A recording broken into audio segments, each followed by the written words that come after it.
Ebenezer, are you going to be with us tonight rather than Chanel?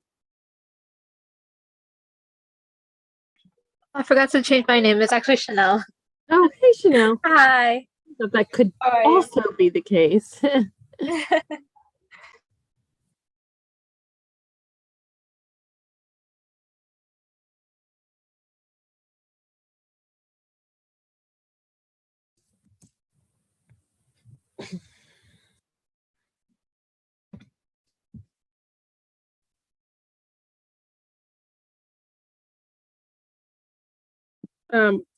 Do you know, I know you copied me on the letter that came with respect to the sidewalk shed, you know, the letter that went to the Department of Buildings, but I hadn't focused on the fact that you put it on my agenda. I don't know. I mean, I saw it and then I didn't process it all. Is there a reason it's on my agenda? I mean, it's Department of Buildings. Yeah, I believe they want to make a presentation or something about why they should get removed, because it's about a scaffolding that's You don't know. I understand. Yeah, I mean, I appreciate the awareness because it's the subway station, but it's not as a community board matter. It's like the interaction was with Department of Buildings, so it's not going to be our committee isn't going to have anything connected to that. But I get it and which is why I kind of left it as it is, because I understood it in the context of awareness. So, all right. Yeah, it's exactly. It's about awareness. But you think that Catherine might be here tonight to present? Yeah. Mm-hmm. Okay. I'm just gonna probably put that after the MTA. Okay. Oh, it just occurs to me, did we send a panelist invite? Probably not. To Jessica Spanton from MTA? Yes, I sent her one. Okay, thank you. So yeah, I figured out the MTA. So grateful when you are steps ahead of me. Don't worry, I gotcha. Oh, there she is. There is Jessica. Hey, Jessica. How's it going? Good. I was just saying to Chanel, I was like, did we get a panelist invite to Jessica? She's like, yeah, I, took care of it when you were asleep at the wheel. Okay, let me just see how we're doing. Hi, Jim. Hello.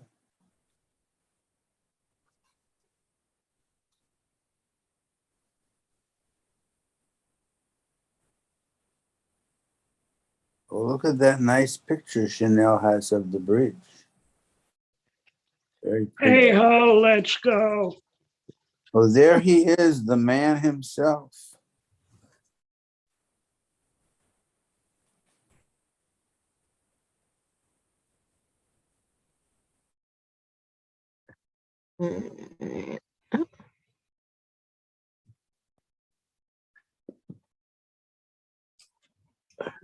Okay, so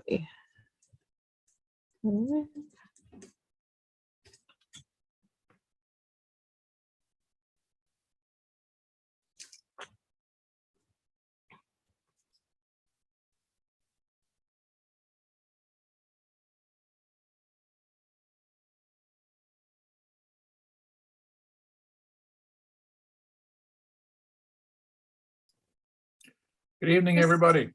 Hi. Good How's everybody evening, doing? Bruce. Good evening. Jessica is with DOT? MTA. MTA. I should probably put that on my, ABC. Oh, before anybody thinks I'm giving that presentation. It's not me, it's the DOT today. oh, okay. You're not on the spot. I do have some stuff for you though, Debbie, like we talked about. So whenever you want, Yeah, I'll do. I think we're gonna.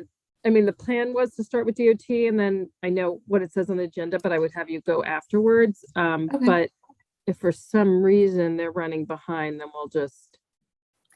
We can always switch it up. Okay. Whatever's easier. Let me just see. Okay, yeah, no, they're landing in the attendees. So Chanel, we've got Kimberly Rancourt that needs to be promoted and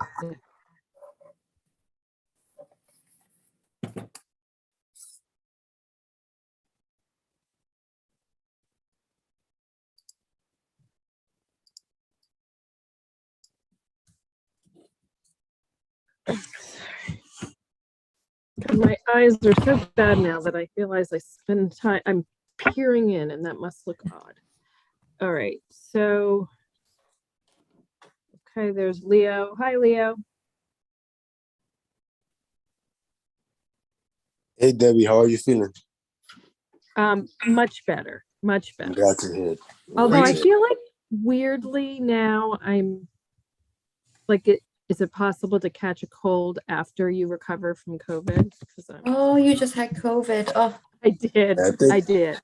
I think in Last week. 2022 anything is possible. Anything's somehow I possible. haven't gotten COVID, and I don't understand how ever. Yeah, Debbie, Yeah, no. it's entirely possible to catch a cold after you get COVID. And actually, the cold I had after my COVID was worse than the COVID, fortunately. Oh my goodness. Yeah, I so didn't you realize. can definitely catch a cold, definitely. Um, There's Julio, look at that. hi, Julio. Hey, Julio.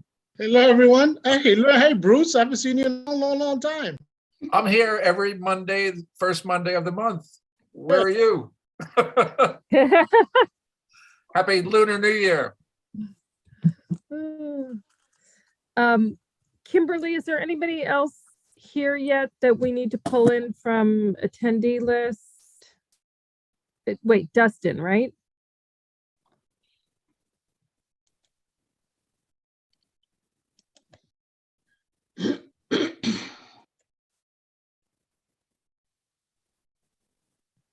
And Joe Chermonti.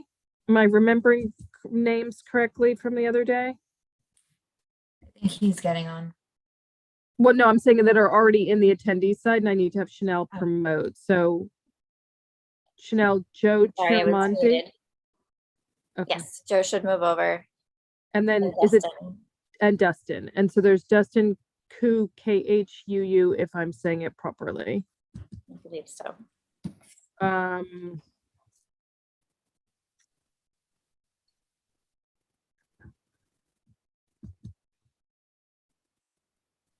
Okay. And you can't see me. Oh, Hey, everyone. All right. All right. So with that, I think we've got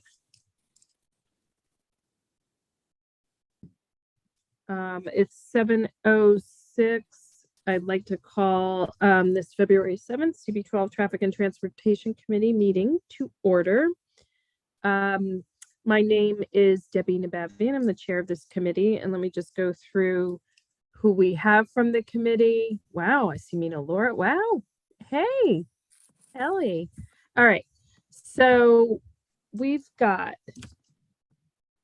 Jim Berlin, Jay Mazer, Bruce Robertson, Leo Jimenez, Mary Anderson, and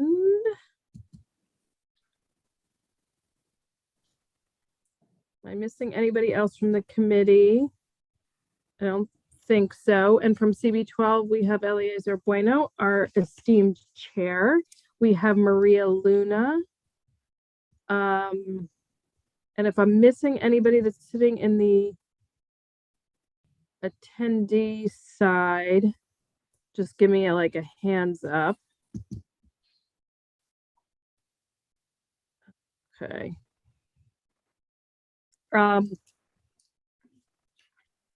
So we're going to start tonight with a presentation long awaited with an update on what DOT is seeing on the 181st Street Busway. And then actually, unlike what's actually showing on the agenda, we're going to move to an update and by MTA and introduce our new sort of liaison to the MTA Jessica Spanton, who's here tonight. And then we have an item that got added with respect to something connected to the 168th Street subway station. So, Julio, are you here for the subway station? I'm here for, I'm here for your entire meeting, but I came in for the busway and also for the 168th Street. Okay, perfect. All right, thank you. Okay, with that, I'm just gonna hand it off to Kimberly Rancourt from New York City DOT. Sure. Thanks, Debbie. So we are here, as Debbie mentioned, to update you on the 181st Street Busway, which was, I don't want to take all of Dustin's updates away, but it was implemented last April. And so we've been monitoring, and we're here to share some of the data that we have and to also hear some feedback from stakeholders in the area.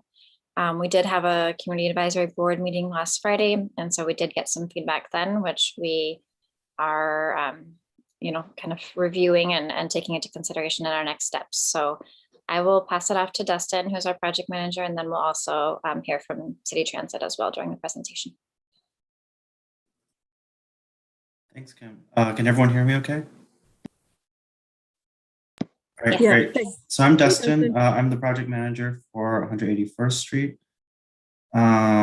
So I guess I can start by sharing my screen and show you the presentation that I have.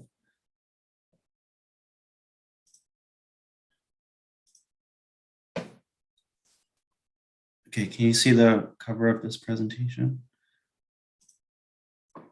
Yes, we can. Great.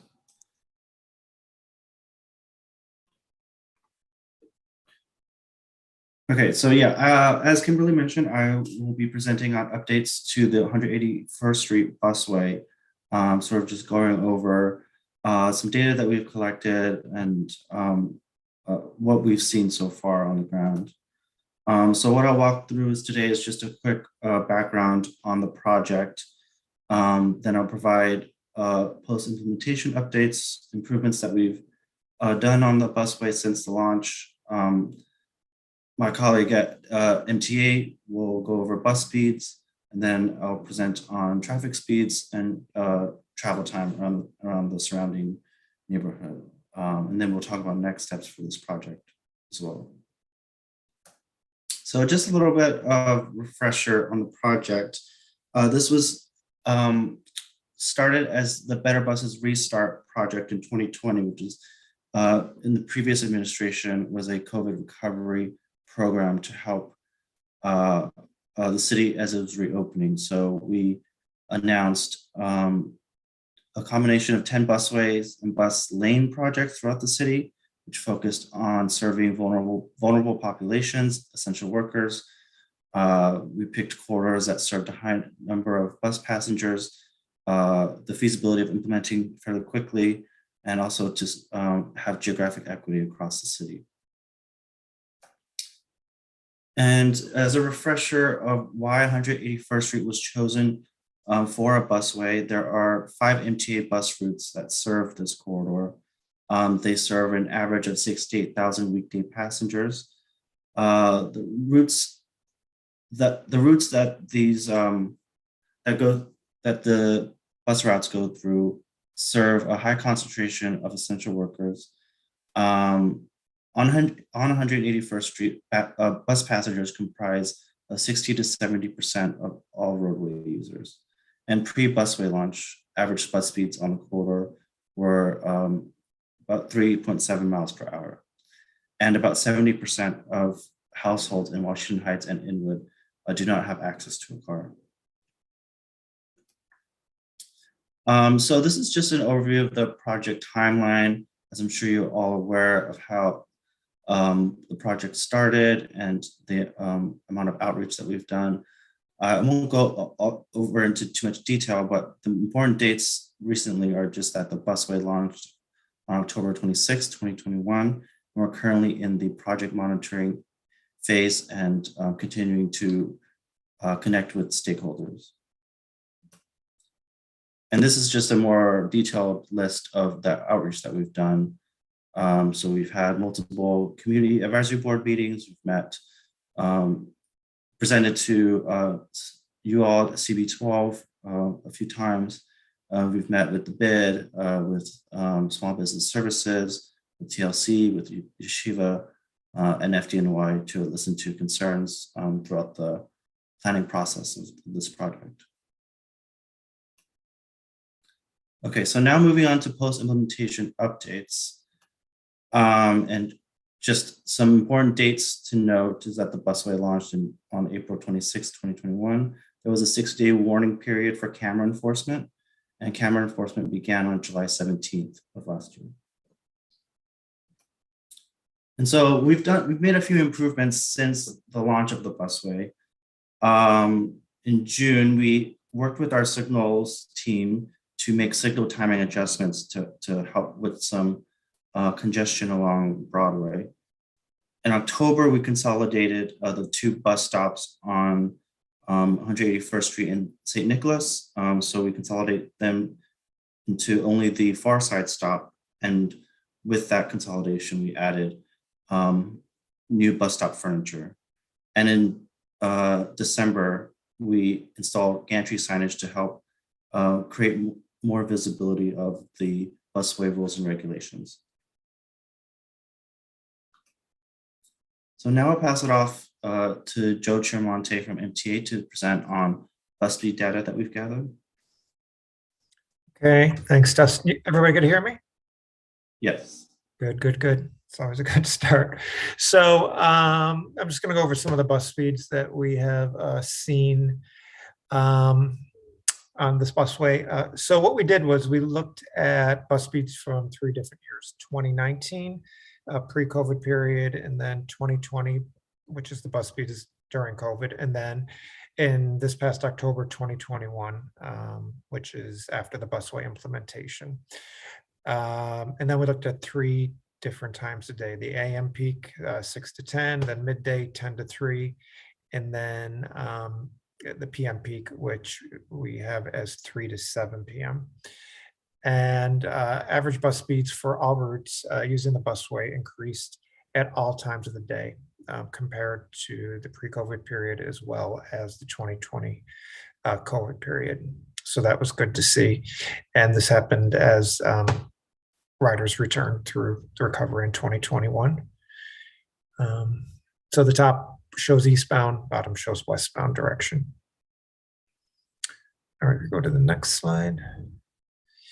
So this one, we're taking a little bit closer look at the speed changes. The top table compares 2019 to 2021, and the bottom compares 2020 to 2021. So we could see a pre-COVID period as well as a comparison during COVID. So the greatest speed increases were in the westbound direction. Compared to 2019, westbound speeds were over 30% faster in the AM and PM peaks. And as compared to 2020, westbound speeds were 20% faster in AM and over 30% faster in the PM. And in the eastbound direction, speed gains are a little more modest as boardings are very heavy at the start of the route here in the eastbound direction. Okay. So what we did was we took a look at speeds since the 1 train opened. So these are essentially week by week bus speeds on the corridor from this past September through January 17th of this year. That dashed line indicates when the 1 train station opened in December of 2021.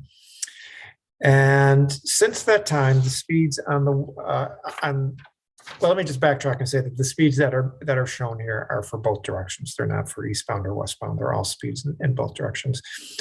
But the speed trend has been fairly consistent since, through the end of 2021, and if not, the speeds have increased compared to what we had in October. and any increases in boarding since the station reopened have not had any real significant impacts on the bus speeds. And this is particularly true in the eastbound direction. Great, thanks, Joe. Sure. Yeah, so yeah, as Joe mentioned, we've seen great bus speed improvements since the busway launch. So seeing, huge benefits to bus riders on the corridor. As part of our monitoring plan, we also wanted to monitor traffic speeds in the surrounding area to see if there was any significant impacts to the side streets where if traffic was being diverted. So what we found was we compared 2021 speeds to pre-pandemic 2019 and to 2020 speeds. What we found was that compared to 2020, traffic speeds had very minor changes, if at all. So you can see here in the second column, the change in miles per hour is quite minimal.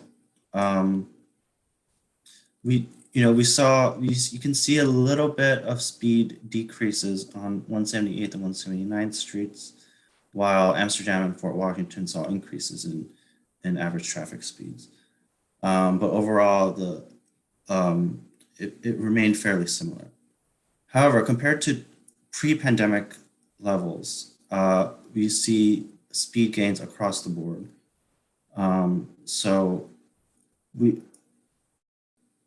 get to our findings in a bit, but what this is showing us is that compared to pre-pandemic levels, we have not seen major increases in, major decreases in average traffic speed. Now we can go on to travel time. We're measuring travel time, which you can think of as two sides of the same coin when it comes. It's like inverse of traffic speeds. So we want to look at any changes in average travel time across these side streets. What we see is a very similar story. Average travel times had minor changes compared to 2020. You can see here on the second column, compared to 2021 compared to 2020, very marginal changes in average travel time in seconds. And again, we see some average travel time increases on 178th and 179th streets, but travel time savings on Amsterdam and Fort Washington. And the same story applies when we compare to pre-pandemic levels in 2019, is that across the board, we see average travel time savings. So, there are a lot of different factors of how that might explain this. As we know, traffic decreased a lot in 2020 when everything was shut down. And what the data is showing us now is that we were able to maintain that same level that we saw in 2020, which compared to 2019 is still a positive result. So now just discussing next steps. We just met with the Community Advisory Board last week. We're presenting, post implementation data to you all now. We'll continue to work with you all to identify and understand any issues or concerns that you have. And we'll still continue to monitor traffic volumes around the side streets, traffic speeds and bus speeds to see if there are any new trends that are happening. And now we can open up to questions.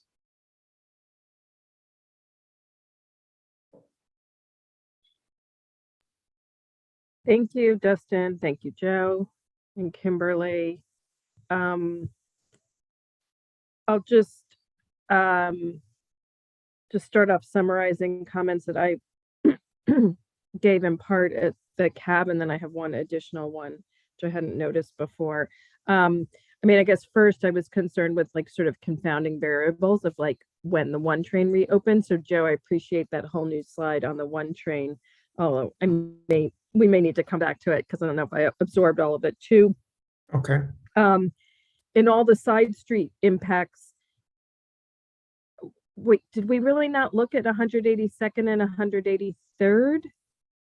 And then that's going to be the one I do want an answer on. And then the last thing I will say, just for the, again, just because I said this at Cabin, I'll just say it again, is that not that I think my comment was necessarily realistic, but I had some observations about how you can't enter the busway at Broadway, which kind of seems like it puts a lot of pressure on that corner. Maybe that's improving. And I know Ebenezer, our district manager, had some observations and things he wanted to make sure that as people come in off the Washington Bridge at Amsterdam, which is obviously a lot of car traffic, that, and then there's all the construction on that bridge and rehabilitation, and that we're mindful of particularly the level of volume that wants to head south on Amsterdam, and sort of that we're making sure that that connection from bridge to busway happens as smoothly and as most accommodating to the traffic. So again, my only sort of remaining question, I guess, would be like, did we really not look at the impacts on 182 and 183? Because that is something that we've obviously been hearing about.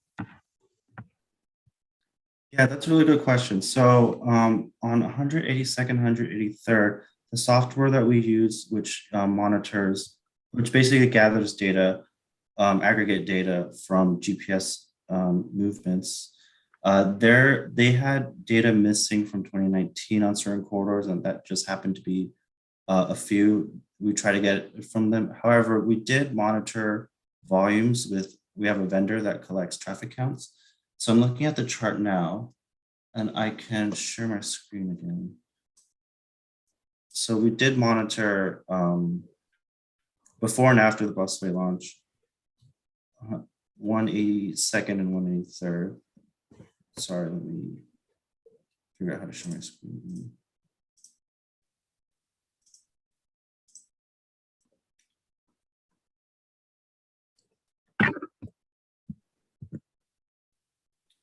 So what we're not seeing an obvious trend is we collected data right before the busway launch to get, sort of an existing conditions count for these specific intersections. What we found on Broadway 182nd and Broadway 183rd is that there was not major change in traffic volumes. And our collection dates are right before the busway launch in early April 2021, and most recently in January last month.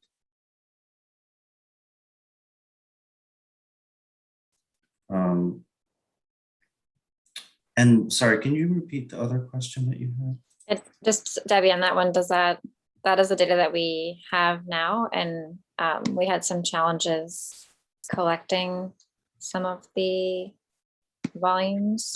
So I think we haven't gotten a chance to like really do a deep dive into that data, but the first pass was showing on those streets slight increases.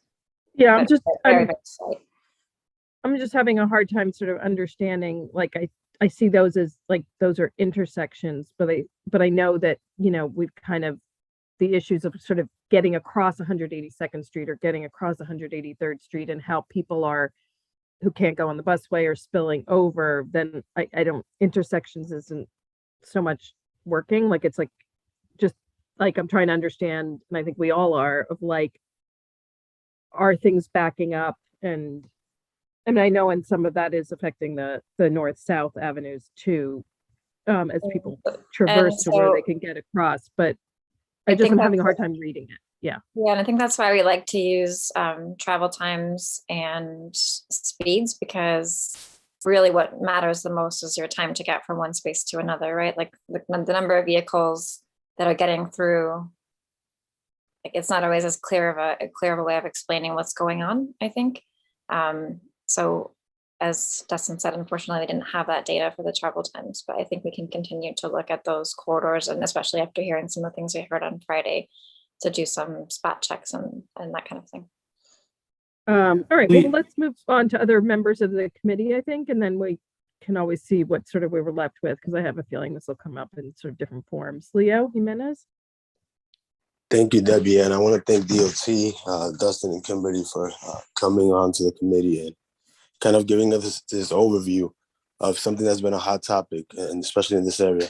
As a local resident, a person who uses and travels through the corridors daily, I think one thing we're not considering aside, I understand that it's been increases in the buses and from them getting from Broadway all the way to Amsterdam and crossing the bridge. But there's a couple of things that I've seen. I've done a kind of my own kind of outreach with local businesses, and being again a local resident, I've spoken to other residents in the neighborhood. And although it seems like a great idea, there's a lot of issues, I guess you could say, with the condition of the bus. To start off, I want to know what outreach was done to the local businesses.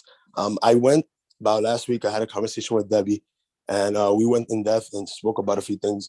One thing that came up with the local businesses. So I spoke to about 10 businesses. Out of the 10 businesses, 7 of them, and I'm talking about small businesses. I know they opened a Target recently.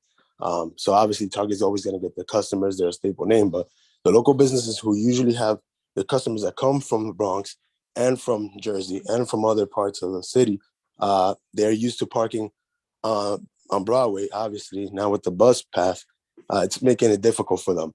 They have to look for parking in the side street. As you know, in the city in general, parking is horrible. So it's kind of pushing people away because they can't find parking. And obviously, you don't want to get a double parking ticket. You don't want to buy a hydrant. That's causing a huge issue. So what kind of outreach was done to the local small businesses? Going into that same kind of area, a lot of these businesses have people coming in to drop off deliveries, packages, whether it's through UPS, USPS, or their personal carrier, whatever it is. They have voiced a concern that now they have to pick up the deliveries from the side street. And with a recent influx in crime, it's becoming an issue because now you're traveling through the side streets with packages, and that's another issue in itself. Also, what consideration was done, like we said, from 182nd, 183rd, there's a good amount of schools, especially junior high schools and elementary in the area, coming westbound from the Cross Bronx Bridge onto Amsterdam. There's only one light. The light's green to go westbound, or one light, one traffic signal going north to south if you're going across 181st. Oftentimes, because of the limited, I guess, traffic time, signal time, you have cars turning in all sorts of directions, causing kind of an issue for when kids are crossing out of school.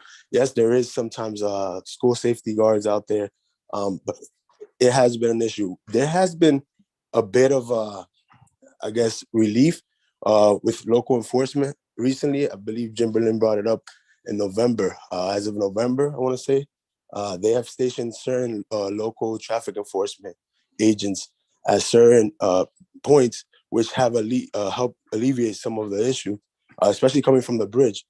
But I think that's something we should consider. Also, I understand rush hour. Rush hour is what was the issue prior to the pandemic, when the buses, they would take a bus 15, 20 minutes to get from Broadway all the way to Amsterdam just to pick up their passengers. But that's during rush hour. One recommendation I would make to DOT is to consider switching the times of this enforcement. So instead of having it throughout the day, where I think it begins at 7 a.m.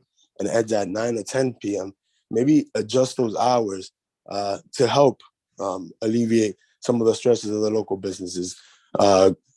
Having the pandemic, a lot of these businesses lost business, they lost money. And because of that, this was supposed to help mitigate for passengers and commuters, but I don't think we're taking into account their situation. And then my last issue is when these buses are coming, a lot of the buses coming from the Bronx, which I believe is the 36, the 35, when they turn on 181st on Wadsworth to the north, so they're making that left, going westbound, they're making that left to on 181st on Wadsworth. Now, because other traffic has to be diverted because you can't go on that main bus pass on the 181st. You have a huge buildup. Have you guys taken consideration of that? Do you have any data on that? I was on a bus the other day on a BX36, and it made that left 181st going into Wadsworth. And I can tell you, I was on the bus between 181st and 170 and 179th, I'm sorry, for about 15 minutes on a 2 blocks radius just for it to get to the last stop. I think these are issues that, again, you guys did your data, but were not considered. Is there anything that you guys are working or would be willing to work on for the future so that we can mitigate these issues?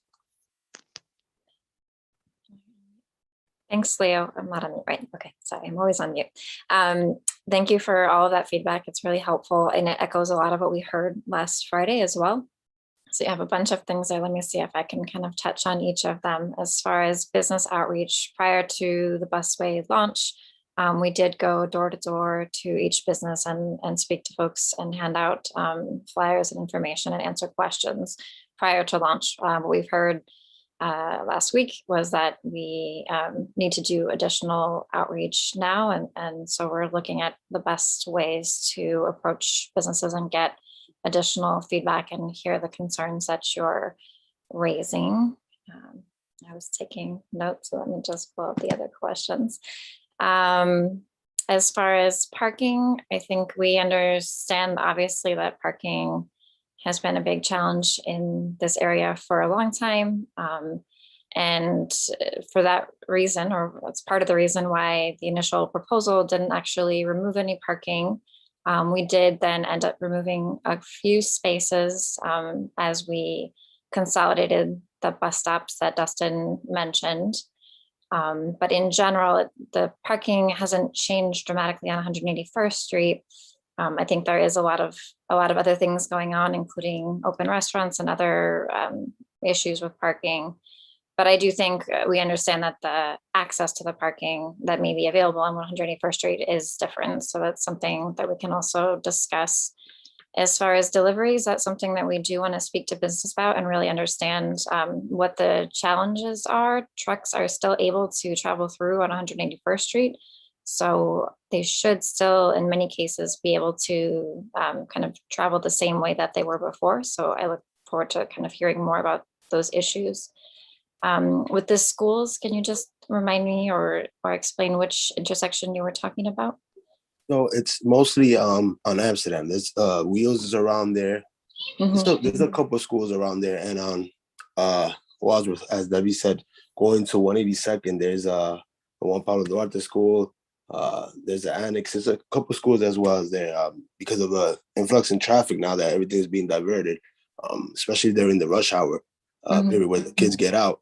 It's pretty dangerous. I've seen cars, because of traffic, try to beat the yellow light.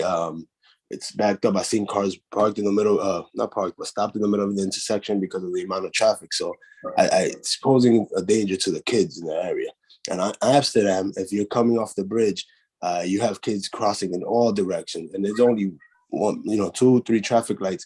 But those traffic lights are just directing cars to go. Like, for example, if you're coming off the bridge, there's 3 lanes. The 3 lanes, one is to make a right, obviously, on Amsterdam going north. The other one is to make the left on Amsterdam going north. And then the one presumably to go straight ahead, but you can during the block off time. Because of that, you have cars going all directions. It's kind of confusing. You see kids trying to figure out what to do, where to go, how to go. Obviously, it's also on the end of the driver to be courteous and to stop or not to rush. But because of the influx in traffic, it's very difficult. I've seen some things. I almost saw a really bad accident the other day, and it's just something, I guess, to consider moving forward. Okay, thanks. Yeah, we did also hear some concerns about that intersection last week, so I think that's something we'll take a closer look at. Certainly. And then the last point I had there was the change in hours, and that's also something we heard last week. So thank you for sharing that feedback. Thank you. I mean, I know normally I don't sort of allow that much, sort of that long on with one person in the back and forth, but I think it was really covering, like you said, Kimberly, a lot of high points from the cab. I think the sort of two takeaways from all the the discussion so far, and then we'll get to other people who have their hands up, which I know we have several, is one, like, let's figure out how we can get more comfortable with what's happening on 182, 183, going from Wadsworth all the way to Amsterdam. And, because I sort of could, I know you're saying you're looking at it and you can look at it more deeper, but that one's important. So let's keep talking about how we do that and get better visibility on what's happening there. And I guess second, on the parking thing, I mean, for better or for worse, when something like this happens and there's a lot of enforcement thrown at it, all of us who might be willing to double park for a bit or something like that goes away. And Broadway, there's been enforcement which related to the bridge traffic situation. So they've been keeping people off Broadway and 181st. So I hope also that we can take another look to see if we can get back, each parking spot would be really valuable in that area. I know that's an understatement, but if we consolidated buses, I understand in one location where they ended up, that means we lost a few spots, but where we took a bus stop away, it wasn't clear to me in the conversation on Friday that then has been turned back to parking. So if you could follow up on that one, that would be quite helpful. And then again, just keeping an eye on what's going on 182nd, 83rd. And last, it was unusual, obviously, to have a busway that was keeping its hours till 10 p.m. So I know you heard that feedback on Friday, but I would like to understand if does it really need to be as many hours? And I understand we're a very 24/7 neighborhood, but now that we see this thing go, I think anything would be helpful to have it be more compact. Like, if we don't need to be the longest hours busway in the planet, then let's not be. Next, can I just respond to a couple of quick things there very quickly? I believe the former bus stop is right now a turn lane, so we can just revisit that as we discussed on Friday, but I think that's the reason why it hasn't been converted back to the same amount of parking. The right turns. Okay. And then when the hours 6 to 10 is actually fairly typical. That is what we have on 14th Street. And I think there are some locations around the city where we may have even longer hours. And then the last point was that I missed with Leo was the bus route on Wadsworth. So I don't know if transit or anyone had a comment on that. Otherwise we can just take it back and look at that. Well, it sounds like the issue is the left turn. It's just taking a long time to make the left turn, if I'm understanding correctly. I think it's that the southbound Wadsworth from 181st Street to 179th is often not moving. Right. So if you make the left successfully and without wasting, losing too much time, I think what the assistant chair was saying was that then you could just be sitting there for a while. Right. So, this is something we could discuss with DOT if it's something that we could do with the signals that would, be beneficial to the bus service. There's things that we could discuss with DOT to improve that situation, like we've done on other routes. Yeah, and I mean, DOT, is there any way to get a little data on like how often, or are there particular hours, like rush hours, where that day, like moments where that's happening? I think we would look to transit for bus speed data, but we'll touch base with each other after the meeting and see what we can come up with. Okay. So first, just turning to CB12 members who are here, who are not on the committee. I saw Okay, and Isidro, and then I saw Maria, but then I feel like the hand went down. So Isidro, let's start with you, and then I'll figure out what's happening with Maria. Hi, David. Thank you so There much. she is. Okay. And thank you to all the DOT members that are present. David, I believe there's some attendees that perhaps need to be upgraded to a panelist, because I did see a hand that was raised. So Kim, I think that you already know about most of the concerns that we spoke about in the CAB. It's mostly about, again, cars not having proper access to parking spots and not accessible to merchants. You heard all of my complaints. The hours for 181st is just too long. 10 o'clock is just way too long. 181 dies down after 7 o'clock p.m. And again, I know that this is a pilot project program, and we will hope that there will be some changes, perhaps to have not this on a weekly basis or even daily basis. Perhaps maybe once or twice a week might be an idea that can be entertained, because again, the merchants are hurting, and there isn't one single merchant that I addressed and that I reached out to that did not have a complaint. 100% of them had a problem. So if the city again wants to have this idea where small business is important, this is the time now to make a break and make sure that we do fair for small businesses in the area. I do believe there's some businesses that would like to speak, and if you're so kind to please elevate them to panelists, that will help a lot. Thank you so much, David. Thank you so much, Kim. All right. Cedro, I'll get to the attendees when I get to the attendees. We're getting there. We've still got a little committee and the CB12 board members, Jim, and then Maria. I want to thank you for the very thorough report. And I get the sense that you're all as on top of the situation as you should be. Not that things are perfect yet.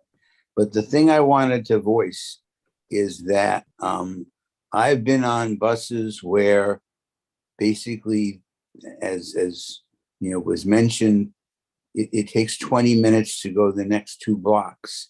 And what's so frustrating is until you get to the bus stop, you are trapped on the bus. You can see where you want to go. If they could open the door, you could get out and walk there.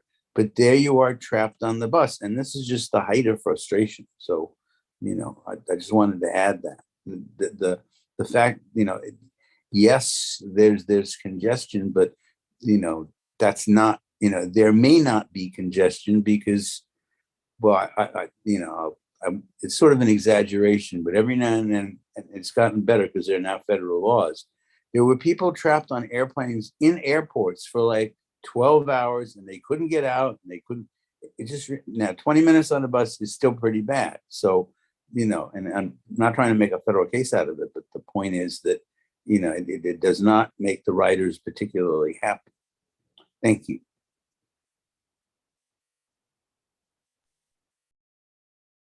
Thanks, Jim. Maria, Luna? Hi, thank you. I have my cousin that live on the bridge apartment on 178th and 79 and San Nicolas. She's telling me that when the traffic goes like from the bridge on 184th Street, Amsterdam Avenue, you can drive through 184th Street, another one. Is that from Amsterdam to Audubon, are you allowed to drive through? I mean, the regular traffic, not the buses. Because she claims that it's very difficult. I mean, it could be good if the Audubon Avenue could be turned into a 2-way street as opposed to only 1 way. Going up, going north, because of the camera is giving from the fire department. By the fire station. Is that they allow the traffic allowed to drive on that particular block from Amsterdam Avenue to Audubon? Yes, you can. Yes, okay. So now then you can only turn south, right? North, probably. En Audubon Avenue. It depends which direction. You have to make the first right turn from the time So you that's enter north. the Then busway. that's So- north, going north, right. right? But what happened is they cannot do it through going down The south? thing is, they have a parking lot over there. But en that side, la gente se parquea. Entonces, cuando tú vienes a doblar, ahí viene Is la that- cámara y te agarra porque Okay. tiene que meterte en la, Okay, but la that línea is de la a- guagua. Porque Oh, la gente okay. se parquea. All right. Aquí So no she's saying, parking she's saying that they had to, not to get a design and no parking there because there are people who are parking and blocking the buses. Could you take a, make someone to look into that? This is at the firehouse. Right. Mhm. Okay. Yeah, we've been coordinating with them, so we'll check in on the latest. Okay. Thank Thank you. Okay. Thank you.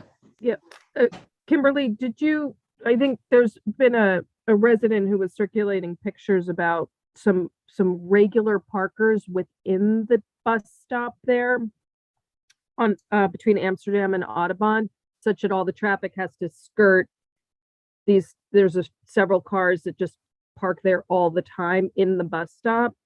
Regular then- meaning frequent, like consistently, or regular meaning on placard? Consistently, and then I'll have to look through the attendee thing to see if he's here, but he I did speak posted with somebody on pictures the on phone Face- about that. Okay. I don't know Yeah. if it was him or not, but I think it's a challenge, as you know, because I think that they have some form of placard that they are using in that location.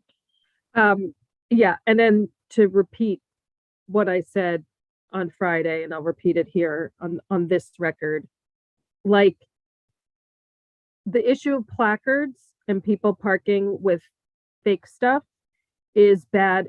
I understand in plenty of parts of the city, but given what pressure the small businesses are under and everybody is about, like how insufficient the parking is, even if we haven't lost that many spots, like we cannot be losing spaces to fake stuff, which is happening in front of New York Presbyterian's building, Julio, on 181st Street and elsewhere. But the cars that are in the bus stop obviously aren't there with a placard because placards don't work in bus stop. So I'm gonna now go to the attendee list. Is there somebody named Ray? You can unmute now. There you go. Yes, how are you? Good afternoon. Good, thank you. So I've been listening and I agree. So we have, this is the main thing that I understand the DOT is trying to make traffic better, right? That's the idea here. And the attempt is good. Obviously it's a work in progress. And that's why we have this feedback. So all these issues that have been raised are issues. I just want to confirm that I run a business on the street. I can see all that. There's a lot of times the buses, the 3 bus and the 36 bus in particular, don't stop at the new bus stop in the middle of the block.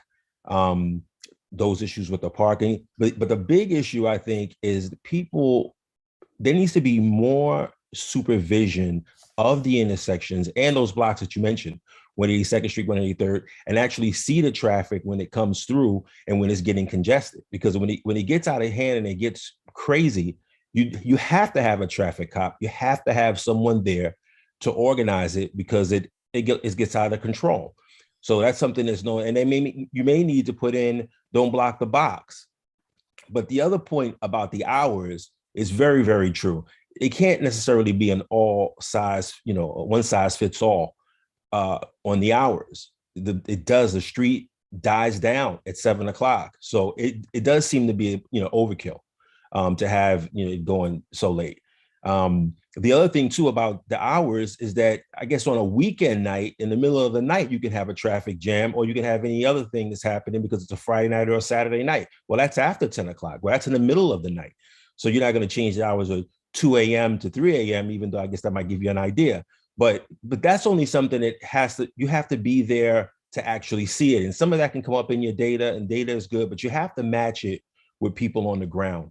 And that's really what I want to say here about really seeing what's going on to make sure that it works for everyone, for all the stakeholders, and that includes myself. So yeah, that's really my main point. So I want to say thank you to DOT. I know you guys are trying. I know you guys are working hard and trying to make this thing work. I hear people talking about the buses, waiting too late. The whole point of doing this is so that people don't have to be on the bus so long. Again, having a business. On the point about the trucks, it's not trucks, it's vans. Vans are not allowed on 181st Street, and they have commercial plates to deliver. So I get deliveries from small vans. And so that would be one of those situations where they'll get a ticket for turning into that street. So they're not necessarily covered. So that's something that we probably have to figure out how we do. So I guess that's really clarification. Mm-hmm. Someone mentioned UPS, so I was thinking trucks, but yes, agreed. Yeah, independent vans. They have, most of them have commercial plates. As far as I know, anyone that delivers to me does have a commercial plate. But I haven't been getting that many deliveries because business has been very slow.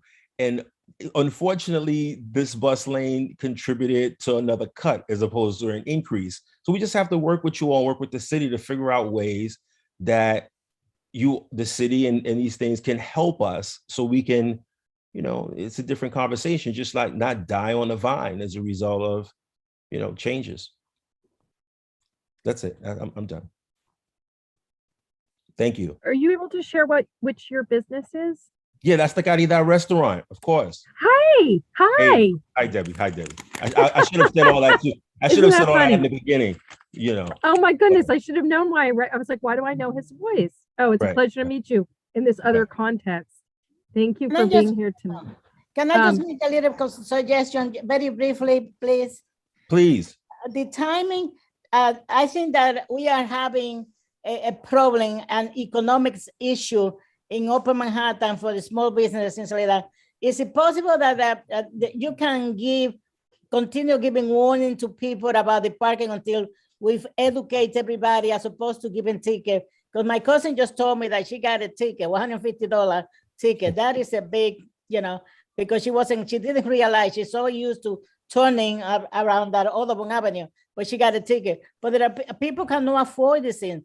Can we just take a break and give businesses and residents, the people that, until people realize that they will be ticketed in the future. But right now, people are not working there, businesses are hurting.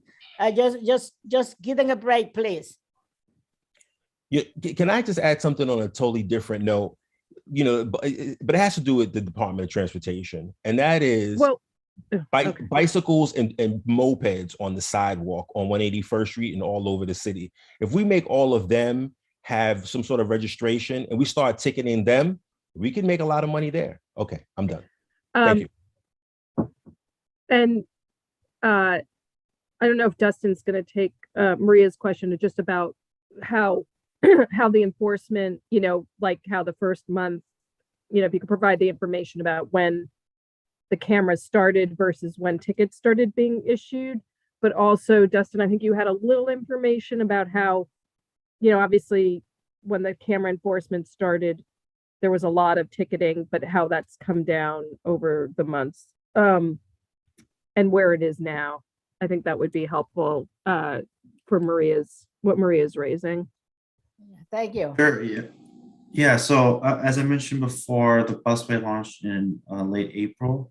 There was a 60-day warning period. So there were no tickets issued for the first 60 days of the Busway.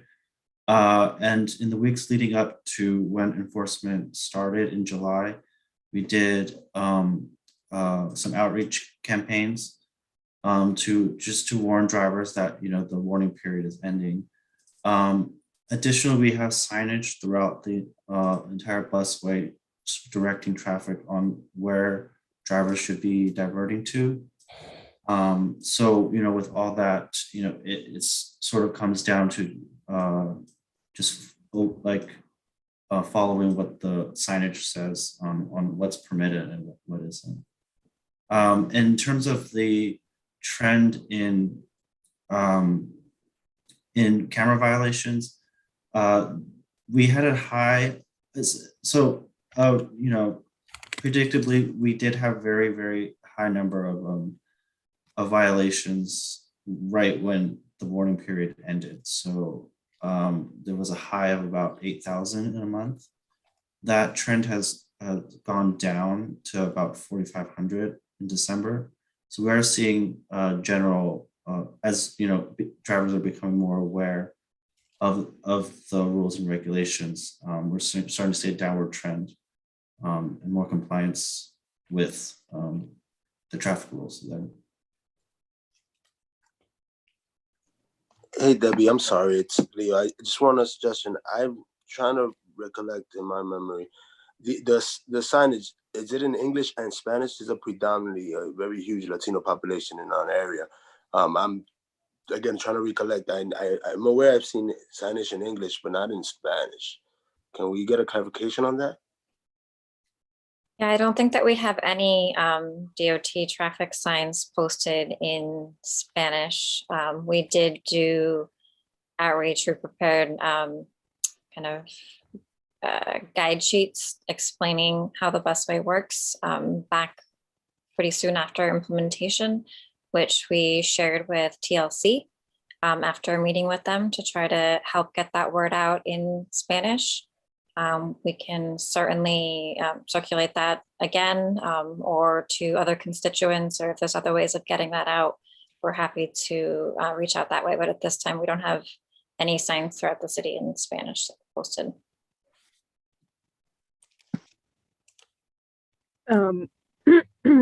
I just want to welcome a few more people before I go to Allegra Legrand and the on the attendee side. I know we've been joined by Councilmember De La Rosa, and I certainly pleased if you have anything you want to bring up, please feel free or tell everybody. And also want to say hello to, we've added a few community board members, Marielle Ali and obviously Isidro Medina, who I didn't mention before. Thank you, Debbie. I'm here to listen. I was part of the meeting that we had on Friday with the DOT. And so I'm just trying to get some broader perspective from the community. So I decided to jump in. So thank you for giving your feedback. And I look forward to continuing to work with the committee to get our heads wrapped around, you know, what needs to happen here. So thank you for the opportunity. Well, thank you for joining us tonight. It's great to have you here. Allegra Legrand. Hi there. Thanks, Debbie. I have a few questions. First, I'm a little bit disappointed that there's not some better data analysis. Like, I'm sure that DOT must have modeled this. And I really expected to see something like simulated transit times versus actual transit times. Also, because you covered a broad range of traffic volumes in New York City because of the pandemic, I don't understand why you wouldn't normalize all your numbers by traffic volumes in Manhattan overall. I don't understand why you present bar charts without standard deviations. I don't know if those numbers are actually different. There's no context. And you don't have any context of other busways in general. So is an improvement of 1.5 miles per hour good, bad, or meaningless? You can't tell by the data you presented. It's just a bunch of hand waving in Excel spreadsheets. Then I also expected to see some diurnal cycles. Like, quite a few people have pointed out to you about what time is this and what time is that. Like, you have the aggregate GPS data. Why don't you just put the diurnal cycle? Let's see what it was before, what it was after the busway was put in, and adjust everything, normalize it to the traffic volumes in New York City. Also, I'm surprised, speaking of micromobility, where are the bikes and the vedette, where are they supposed to be? Where are the Rebel scooters supposed to be? How have fatalities or car versus anything been impacted? None of those statistics were presented. I mean, we're all wanting ways to get around New York City more efficiently. And by what you presented, it's just like hand wavy, especially if you have aggregate GPS data, like what's going on? Like, why isn't there some real data analysis? And by that, I mean, you know, an intern spending 8 hours to like give some stuff that can actually give some in-depth information about how this busway impacted the community, if it benefited the community, what the issues were. I just expected to see a whole lot more. Yes, thank you.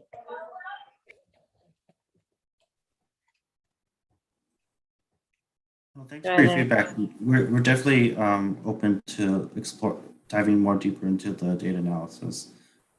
So we're definitely listening to your concerns. As you know, as I mentioned before, the volume data is we're still diving deeper into it. So we have, we can still report more on it as we analyze deeper into it. And I think, I don't know if Transit wants to speak to bus speeds at all. I mean, the data that we're pulling is not modeled, it is actual times, right? So that was one of your questions. No, my question was, you would have had a simulation before you did this. If you didn't have a simulation of how it would impact traffic, I'm pretty shocked, like what you guys doing over there. But you should have had a simulation of how this would have impacted traffic and travel times and travel speeds and all the rest. You should have had that simulated. And then you have your measurements. You have your before measurements, you have your after measurements, you have your overall traffic volumes. It's just like a really basic data analysis that you should have presented to the community in a cogent fashion. And Mr. Koo, like, seriously, that's your answer? I would like, let's see some real statistics. Like, the businesses are being impacted, people's lives are being impacted, the community's been impacted. And you gave us something that's like you probably whipped together in the last hour before this thing started. Okay, Allegra, just take a step back. It's not, I think everybody should be frustrated. Okay, we're done. I think the takeaway though is that, sort of not, there's a lot there, but it isn't contextualized just in terms of, so the issues of like normalized and sort of significance, like if we can get those basic, stat overlays that I barely remember from decades ago, to kind of have them tell more of a story. I mean, I think a lot of us are probably in the situation I'm in, it's kind of still kind of raw data, and I wouldn't even have a lot more questions without looking at it more. So having a little bit more of the stat overlay, to Allegra's point, normalizing it and deviations, that part would definitely be helpful. So definitely keep us, let's come back, when we can and before April, like as you continue to spend time with the data, we're certainly would welcome more. With that, I think, just looking, I think that's it for questions on this presentation. I want to thank you again. We'll certainly, I'm sure, be thinking of things and get in contact, because this is going to go, I mean, if we really are keeping just to April, and maybe we, want to consider keeping it open, considering it piloting a little extra time, just given everything that's happened, it's gonna come up on us very quickly. So let's keep talking about it actively. I do want to move to the MTA next, because Jessica's been sitting here and I see somebody that looks an awful lot like her has been sitting here patiently. And then Kimberly, if you can stay around, because we'll probably circle back to some old business stuff with DOT, I'd be grateful. That would be great. But thanks to Joe and to Dustin, who are here for the 181st Street Busway presentation. With that, welcome.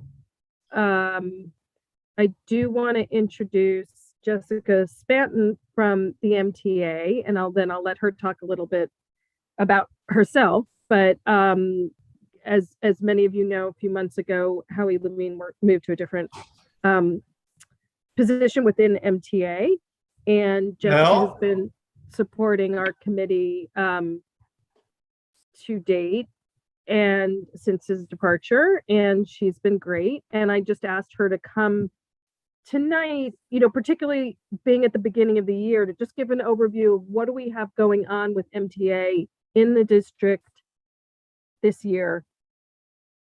And then, anything that we can say for longer term. We've certainly been given a heads up about things that might happen next year as well. And just get a chance to meet her properly. Hi, everyone. Thank you so much, Debbie. I appreciate it. My name is Jessica Spanton. I started at the MTA in September, and I was assigned the Upper West Side of Manhattan. I'm sorry in advance for good night. Good night. Sorry, this always coincides. But yeah, I came from a state senator's office, Senator Diane Savino. I was there for 4 years, and I've been, like I said, with the MTA since September. So I wanted to give an update on a few projects that I had discussed with you, Debbie, specifically Dykeman, the 181st Street escalators, and the 207th Street station and yard work. So for Dykeman, I believe Howie came to present in September. So as you know, we're going to be adding ADA to the southbound side of the station. I spoke with our construction team to get an update on where we're at. I'm sure you've been seeing a lot of work being done there. They're doing all the excavating to make a passageway for the elevators. So that work is currently underway. I think it started in about October. So by the mid to late spring, you're actually going to see the shafts where the elevators will go. And I think by also in the spring and summer, there might be a couple of service diversions, but as those come up, I'll definitely be in touch with you on that. Does anybody have any questions about Dykeman, or? If not, I will go on to the next one, which I know everybody was curious about, which was the 181st Street escalators. So these escalators were part of a package. So they have to actually finish escalators. The escalators were part of a package. So they have to finish the escalators at Pelham Park before they move on to this. So this work is slated to start in the third quarter of 2022. And they'll be opened back up in the second quarter of 2023. So once we are closer to that work beginning, I'll certainly be in touch, but it seems right now that all the projects are on time, which is always a good sign with the MTA.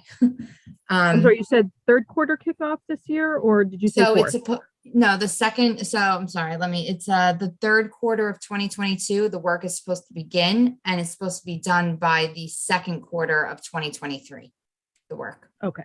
Yeah. For the 207th Street station, the elevators are set to open back up in June. All the work is on time thus far, knock on wood. And for the yard work, it's 90% complete. So we're almost there. They're doing all the track work inside of the yard and the work on the signal upgrades right now. And the main line track work was awarded just at the end of last year, but no physical work has started on that yet. So those are kind of like the big main projects I wanted to bring up and give an update on. But if there's anybody who has questions or comments, or if I don't have the answers now, I could always go back and get them. But I just wanted to come here and introduce myself and make myself available to you all as well. Thank you, Jessica. Was there, I know this is a longer term project, but we were made aware of an accessibility project for the 181st Street A train. Okay.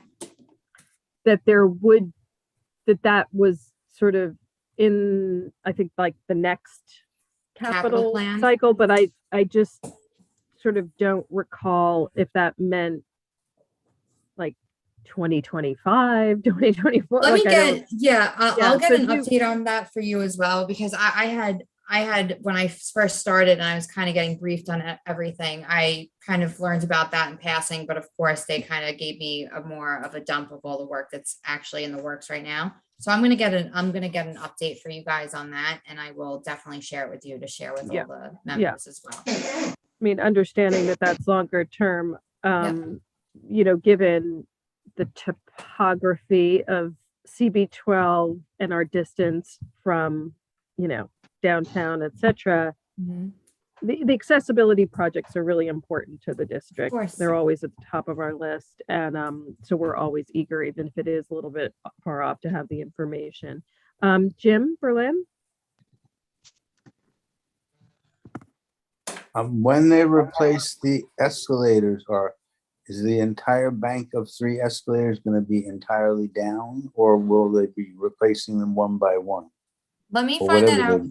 Let me find that out for you from our project team today.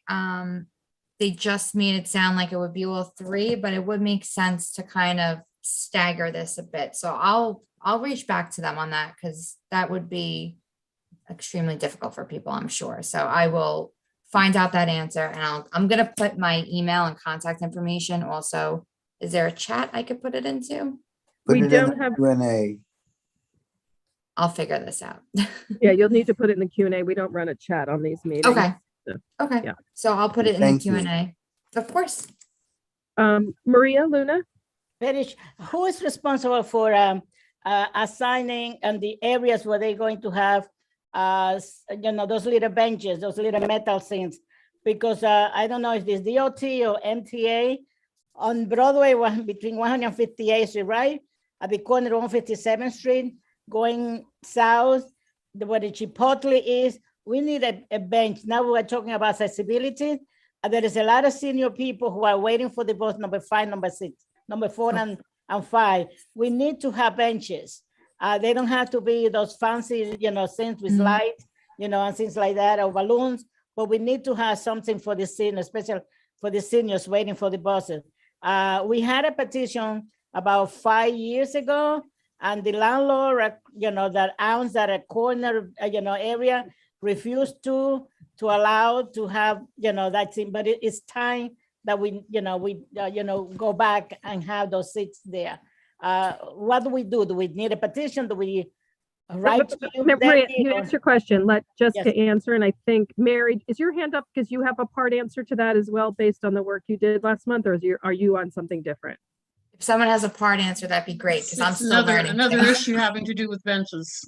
Yeah, because Okay. I know in some places DOT actually owns that, but Yeah. Jessica, you go. That's what I was gonna say. I could be wrong. I do think a lot of the times DOT may have jurisdiction over that, but I'm not 100% sure. So I will find that out for you. But it's above. Okay. You said it's 150. Kimberly? 100. What It was is that? that. It's DOT, so we It can. is you. Okay, there you go. All right, thank you. And Kimberly, so to Maria's question, like, how does, like, How do is you the get it process? How does the replaced? process? Do we need petition? Um, Do we need to, we need the elected official to do something about it? Maria, Let let her us- answer. Let me Let handle. us check on it first. Can you just clarify again the location, and we'll check on it, and then if I find that there needs to be more documented support, then I can let you know. That is some. Or if okay. there's some reason, like that's a feasibility issue with the location, then we wouldn't be able to, but can you just remind me? Okay, do you want to know? Yeah, I'm Okay, ready. it's on Broadway, going south, right off the corner of 158. That's the entrance of 57th Street, the subway, the number 1 train, and the buses, number 4 and number 5, stops right there. Across the street is the number 6 bus going to the Bronx. So it's a busy intersection, and there's a lot of seniors and people that goes to work and they need to rest. 157th and Broadway. Right, 157th and Broadway. Okay, Oh, that's I'll right. ask. And Jessica, Maria mentioning that location reminds me that, something that's come up a lot whenever there's an extreme weather event is the 157th Street 1 train always gets clobbered really badly. There's some serious resilience issues there over at 170, and repairs happen, but we're always kind of wanting to know when it'll be addressed more fundamentally. Right. So as you are bringing us updates about what's on the horizon, it's something we end up coming back to over the years. I mean, preceding me, but Maria, and we have a few other people that always have their eyes on that station. And when it does come up on a list, or if there's something that we've missed beyond just repairing stuff after a storm when it completely washes out, we definitely want to know. Mary Anderson and then Bruce. I just wanted to say in terms of benches that there's a bench on 181st near Wadsworth on 181st. And that bench looks like Hercules took the seat and bent it. It's completely unable to be sat on. It's really all smushed together. I don't know what happened there, but that bench needs to be replaced. On the south side or the north side? On the south side. Okay, I'll look into that as well. Thanks, Kimberly. Bruce? Yeah, just a question. The same corner that Maria is referring to, 157 Morgan, 157, on both sides of Morgan by the 6 and by Tazo. DOT's been putting in these bases what to be look like more traffic lights. Can somebody tell me what's going on with that? Do we need more traffic lights, and how's that going to work? Thank you. Kimberly? Or are they just street lights? It's confusing. I'm not sure. Lyle's on as well. I don't know if he knows. You said at 157th and Broadway as well? Yeah.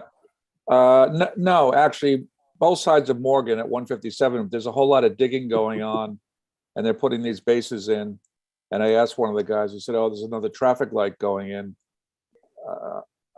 Is that going to help or hurt? I think Because- we would know about another traffic light. Lyle, I'm sorry, I didn't realize you were here. Now I see you. Do you know anything about it?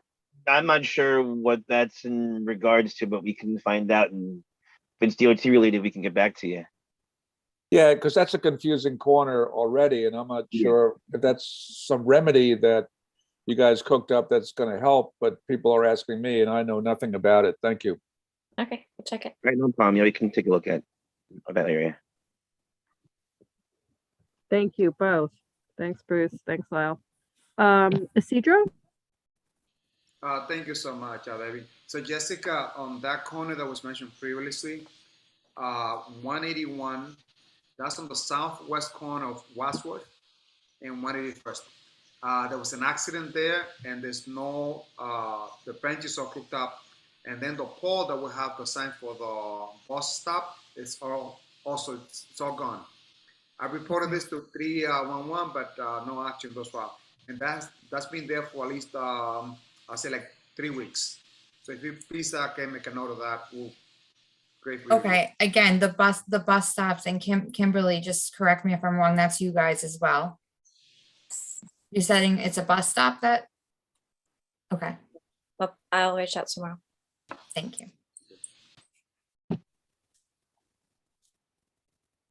Okay, thank you. I'm going to turn to attendee list now, and but I'm just going to do a little jump. Richard, is it Khan, who you're showing up as Sheldon Coy? You had a question about announcements coming off a bus kind of loudly saying like, you know, turning now, be careful at turn or something like that. Except I wasn't clear on what bus you were talking about when you first asked me. So if you're able to speak while we have Jessica here, let me just, okay, you should be able to unmute now.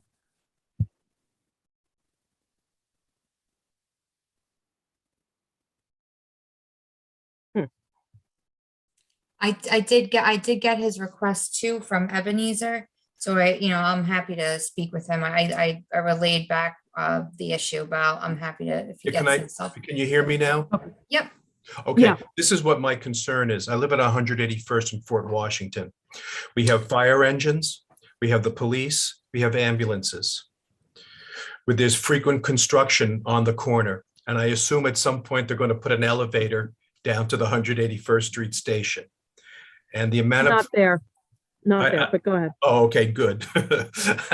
But this announcement starts at 6 a.m.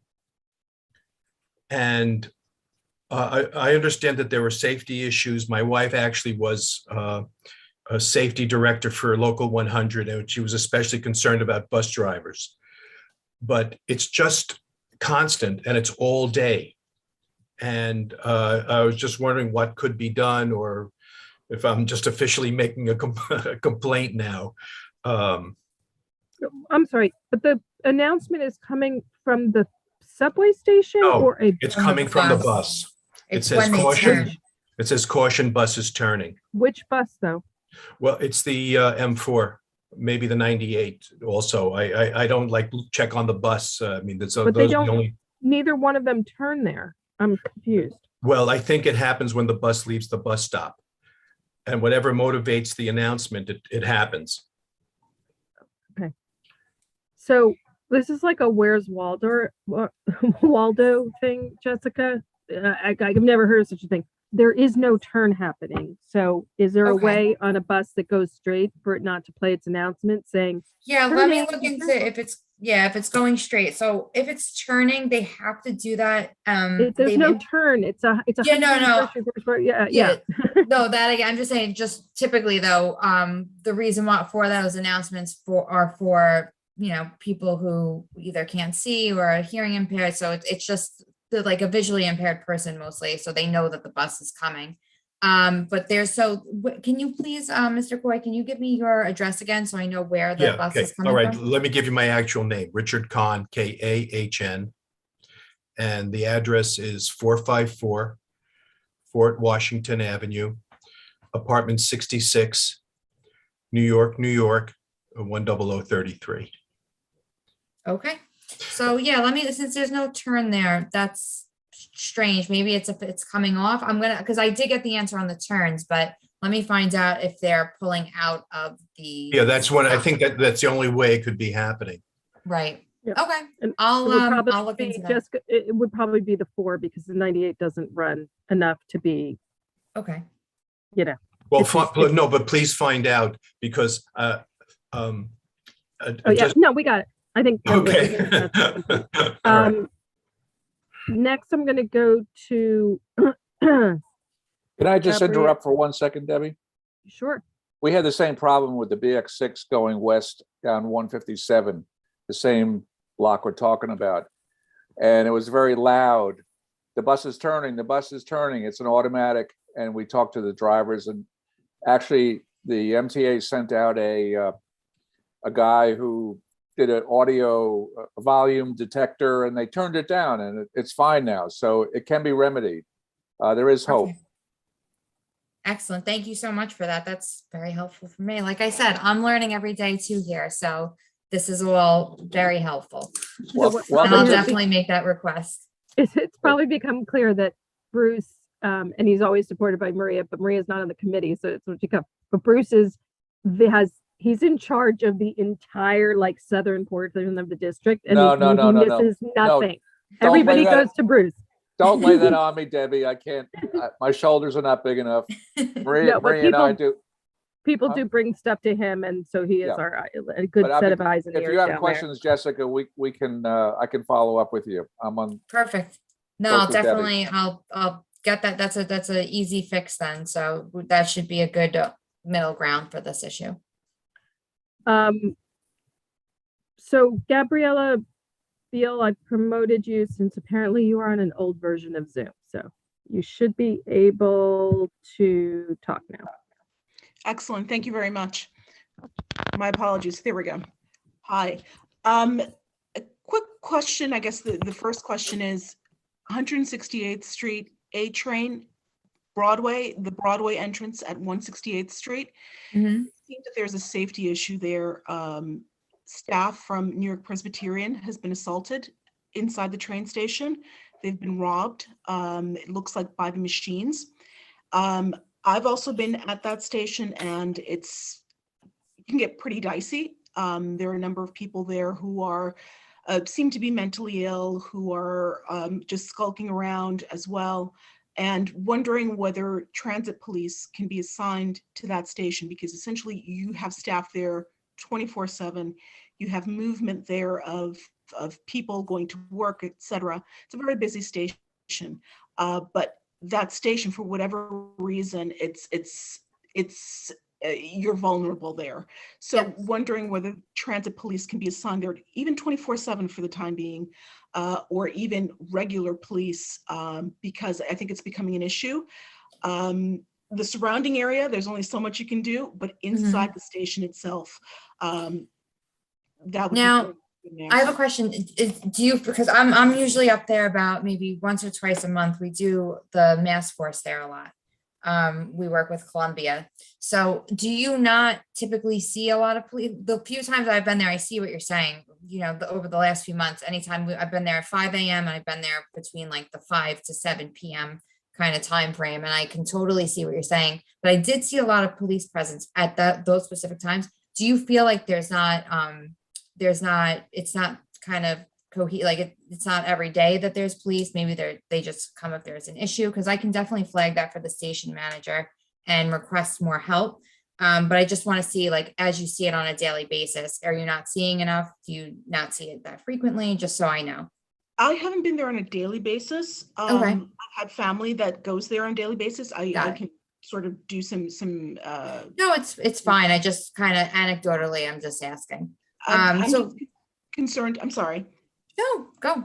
I'm just concerned that perhaps the police officers may be stationed closer to the mailman building, on the entrance to the mailman building, versus the entrance that's on the right by Broadway the Department of Health. Okay. That's an interesting corner there. You always have people hanging out there and hanging out in front of the emergency room entrance. So you sort of try to make your way, but eventually you're going to bump into someone I've bumped into people who are actually defecating there right in front of you. Right. So Oh my gosh. All right. Well, but Jessica, on the larger question, let's just wrap up on this, but also Gabrielle, you might want to stay for the next agenda item, which we'll be getting to shortly, because it sort of goes to conditions at the entrance or at one of the entrances. But I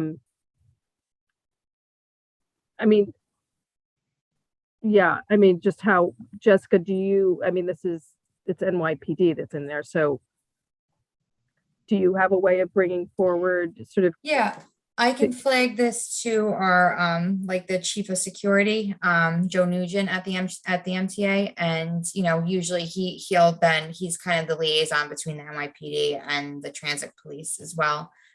So whenever there's a station where we're seeing an uptick in an issue, we also saw this recently at 181st Street with the corner project, which we worked with them, and we're trying to come up with a solution there. But that's kind of how we typically will flag these issues. So I'll push it up the chain, and he'll kind of Okay, and then we'll hear from Gabrielle. We can't do sort of a back and forth on it, but we also have the whole leadership from the medical center and the hospital here, and we'll be talking about a related thing. So I think we can get a little more context there about their sort of stance on this. So last on the attendee list, I have Mitchell Dillon.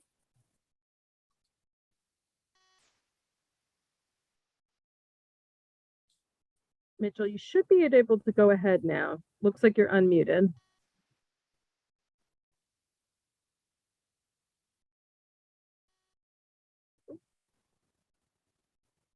And it just went like unmute again. Hello.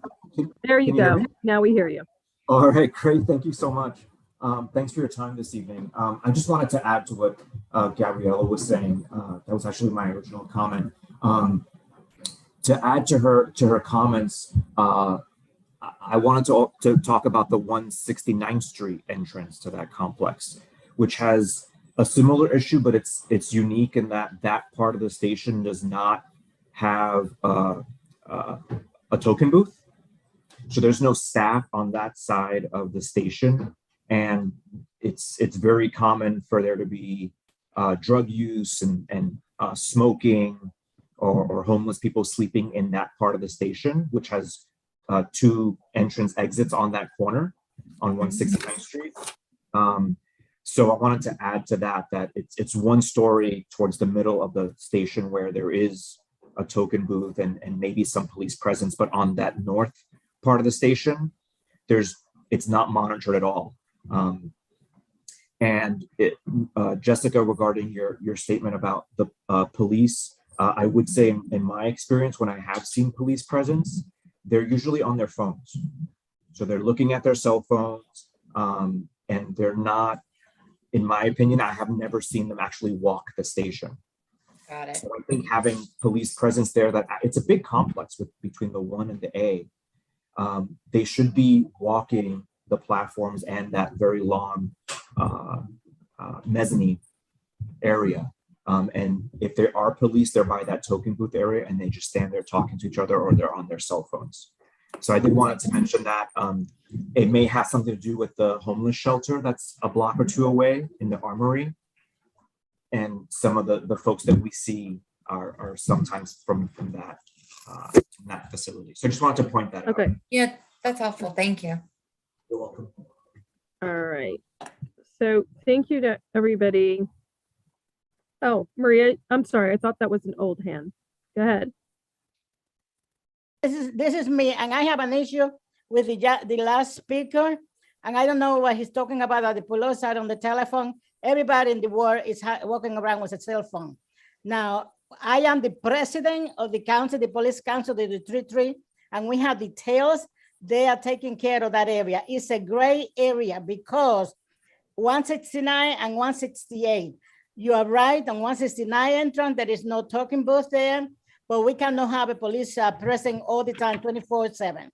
Number two, on 168th Street, we have a complex situation with the shelter in the corner of at the Armory, and also that the scaffolds. When in the world are they going to be removing that particular area from the emergency room all around? We have a senior center on the basement of 601, the senior helping senior, and the seniors need to use that entrance.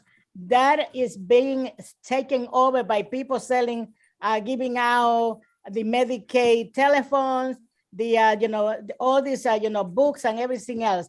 We need to get that in those scaffolds out of the way to make that entrance and that area to the subway more secure and clean, so they can clean that area. It's disgusting to stand on that corner 168 on Broadway for, what is happening there. Well, Maria, I'm sorry, I'm speaking really fast because this is a very serious concern of our community.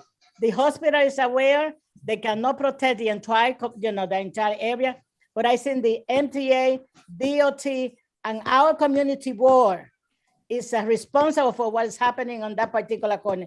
I take this very seriously. As I said, I'm the president of the council.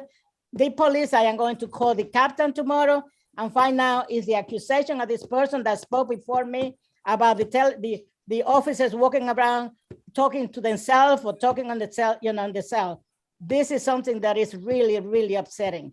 I think we have to give them more respect for everything that they are doing and keeping us secure and safe. And all in our communities, we all have to cooperate. We all have responsibility for our behavior. It's not just the police or anybody else. So I'm sorry that I'm taking this. I take this in very seriously, Debbie, and I'm sorry that I'm taking so much time. Thank you so much. Maria, no, but it was fortunate that you were here because you could speak directly to the issue. I will say that, there's a lot of things that come up at DOT, and something I've actually mentioned to the council member as well, who I'm gonna say some things, but the issue of public safety and enforcement on streets and in now MTA stations in this example, we get so much of it, even though we're not the public safety. And I think that there's really an opportunity that I will certainly speak to our public safety chair about. And I didn't even go into the subway. Maria, elevators. I'm talking. I'm sorry. I apologize, but I get extremely upset. Maria, por favor. That there's a real opportunity to do something together to be able to capture all of this, because we just get it over and over and 12 months out of the year. And I think it's almost outweighs the amount of feedback I get on actual street and public safety stuff. But it also, Maria's comments does create a good segue to the last item on our agenda. But before we move to Team New York Pres and Columbia Medical Center council member. I just wanted to say on your last point about the scaffolding, and I know that both Julio and Sandra are on here and they can speak to it more detailed, but the hospital did bring the issue of the scaffolding to our attention. It's a DOB issue, and we have written a letter asking them to remove the scaffolding. So it's something that we're aware of and that we're cognizant of, and the hospital, I think, is trying their best to get us all to act in unison to solve the problem. And then I also just wanted to add quickly that, you know, I have been saying that we're gonna do a walkthrough of the stations. Community Board 12, the chair and the transportation chair will be invited to that walk. And we're hoping to walk both 191st and 181st to start.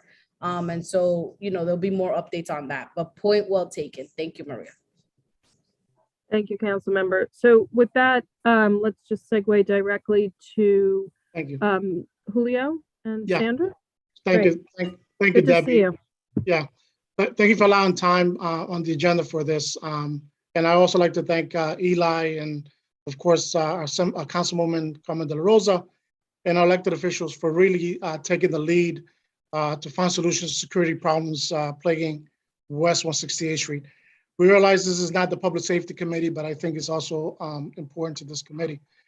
We have become really increasingly concerned about public safety at West 168th Street subway station, and in particular, really the corner of Broadway and 168th Street. This is one of the busiest subway stations in Manhattan. Thousands of residents depend on that station daily, including members of the community, our students, visitors, patients, staff, and faculty at Columbia and New York Presbyterian. Unfortunately, a number of incidents have been reported, and a number of staff are fearful. Some of our staff really are scared to go on to and take the number 1 and the A train because of the incident. And as Gabriela mentioned, this weekend we had a frontline staff was assaulted at the station when trying to get home after their shift. And unfortunately, this has been one of other incidents that have occurred. We believe the situation is worsening. And, one of the contributing factors is a scaffolding at the city-owned building at 600 West 168th Street, which has been there for as long as I can recall and is really adjacent to the subway station. The scaffolding encourages actions of loitering, inappropriate behavior, harassment, debris that gathers there often finds itself into the subway, which creates an atmosphere that fosters really these terrible incidents that have occurred. And I just, again, would like to thank the community board, our elected officials, Carmen, for taking the time and writing to the city, asking them when the scaffolding work will be completed so that they can, in fact, could come down. However, in the meantime, I think more attention needs to be taken to make this area safer, especially on the weekends when this latest incident happened with our staffer who was assaulted there, and of course during the night. And we want to be able to continue to work with elected officials, with the board, to make this remedy the situation there. So I do want to thank you for allowing us the time to speak on this issue. Well, thank you. Debbie, all I'll say is I ditto everything that Julio mentioned, and I do like your suggestion in terms of having a joint committee meeting in that walkthrough. I think just today, this afternoon, I was sent some images as we were leaving home from some of our staff on the subways. We also have issues with homeless sleeping on the platforms. There were actually 4 individuals there today sleeping on the subway. So it's trying to figure out, can we do that walkthrough? And I would also add 168th Street, Julio, the St. Nicholas entrance to our AIM site is also very, very, very challenging. Getting in and out of that station as well. And Maria, we do see the officers patrolling, at least I see them. I'm on Audubon and I see them all the time. I think it's an issue of everybody doing their part, but really coming together. And when in that walkthrough, I would also like to see the precinct council and some of our community officers as well participating in the walk. Mm-hmm. Thank you.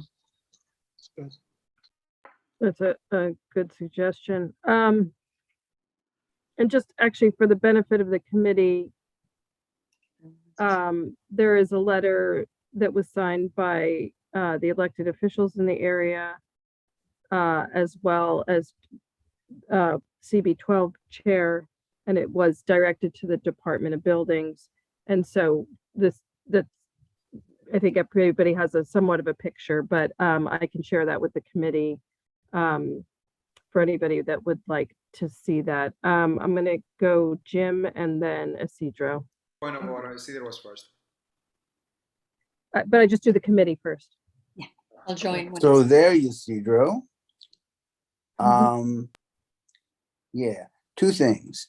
Number one, I'm at that station twice a week, and actually one day around 11 o'clock or something, I came down to the one train station, and there were 4 officers with their cameras on, with their flashing lights, interacting with a group of homeless people and attempting to do whatever they were attempting to do. And it all seemed very fine, and I minded my own business, but so they are doing things. And the other two pieces are sort of tied together. The sidewalk bridging, that's what the scaffolds are actually called. They may actually have some very real reason for being there, like the city should have repaired the building that they're around, and they still haven't, and there may be pieces falling off. Now, the part of the key is that what we need is additional lighting. If the place is as bright as a Christmas tree at night, so that to begin with, that would make any cameras more effective. But the sort of people that prey on other people, they don't like bright lights. You can't hide in the shadows in bright lights. So as a temporary measure, and this is something, well, I don't know who owns the actual scaffolds. They probably weren't put there by the Department of Buildings. They were put there by the Department of putting up scaffolds, someone else. But they could put in better lights. And that's certainly a short-term solution I highly suggest. Thank you. Thanks, Jim. Isidro? Thank you, Debbie. So this is a very hideous scaffolding. And Debbie, I was thinking perhaps even though this issue has been referred before by CB12, perhaps isn't within the domain of the committee to perhaps draw up a new resolution to call for the removing of this scaffolding, since this is not only hideous but also not safe. It's with the priority of the committee. Yeah, Eli's been a signatory and it's DOB, so we don't have a nexus to DOB.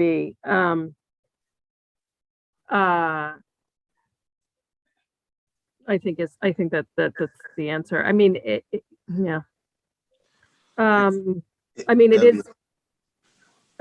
it's a question that should go in for the executive though, because I think it has a nexus to basically everybody and nobody kind of thing, like public safety and us, and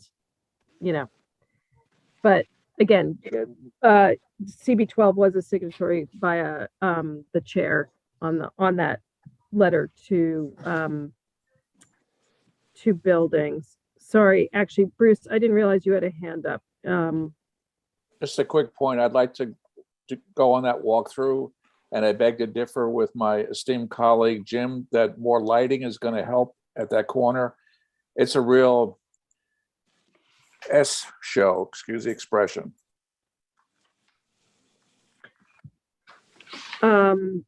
Leo? Thank you, Debbie. From my experiences, since with my job, I deal with a lot of scaffolding issues. The first thing is to find out if the permits are still active. If the permits are still active, it's kind of a gray area. So it's to find that out. Also to find out who the general contracting company that put it up and the basis of it. So when was the project initiated? If it's up there, maybe the hospital requested it. So maybe that's a way to approach it. Because you can reach out to DOB, which I've done plenty of times on my projects, and DOB will come, and if there's a violation with the scaffolding, it's not safe, they'll give a ticket, but that's the most they can do. So it's really to figure out who's the general contractor and if the permits are active, and then go from there. So even if it's a city-owned building, there would still be a GC potential? Okay. Yes, correct. And also reaching out to HPD. HPD actually for city-owned buildings usually have the answers to a lot of this.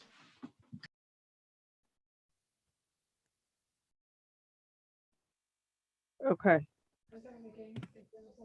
Pero Julio no dice, Mino, Mino, Mino, Laura? Yes.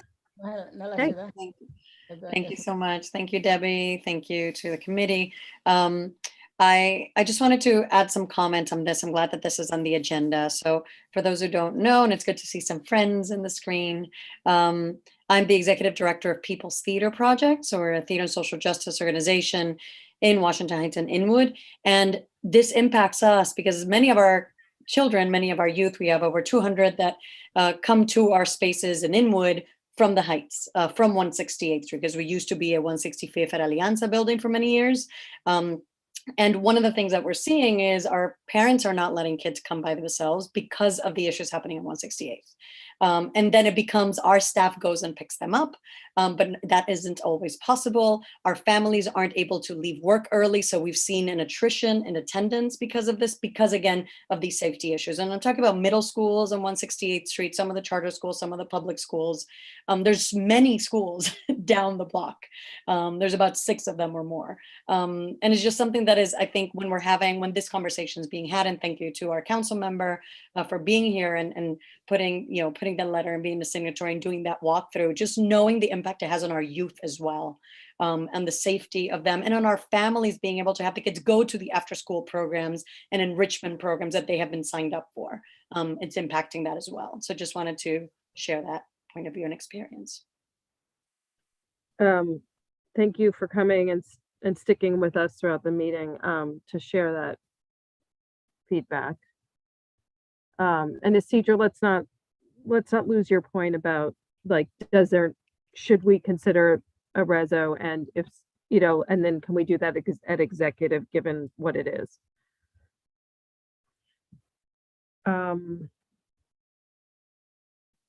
Okay, with that, Leo, that's an old hand, right?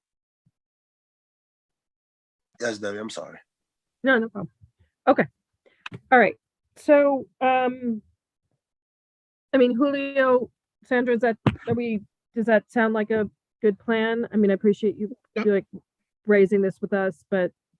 Yeah, I think it's a great plan. I mean, as a council member woman suggested, doing a walkthrough, getting people involved. I think that's the only way for us to deal with this issue, is really bring everyone together and seeing ways that we can really tackle this. So appreciate, again, you having this on the agenda and the suggestions that were made. All right. Thank you so much for being here. It is getting late. So for the committee, I'd like to kind of I'd like to sort of head towards closing up. I did want to, while we have Lyle and I'm sorry, Debbie. Yeah. Just to say, I see that there's someone has a hand, Marielle Ali. I'm not sure if that's an old hand. I'm sorry, Marielle. I didn't see you had a hand up. Go ahead. I No, apologize. I raised it just a few minutes ago. No worries, and thank you. Just really quickly, obviously this conversation is not just specific to,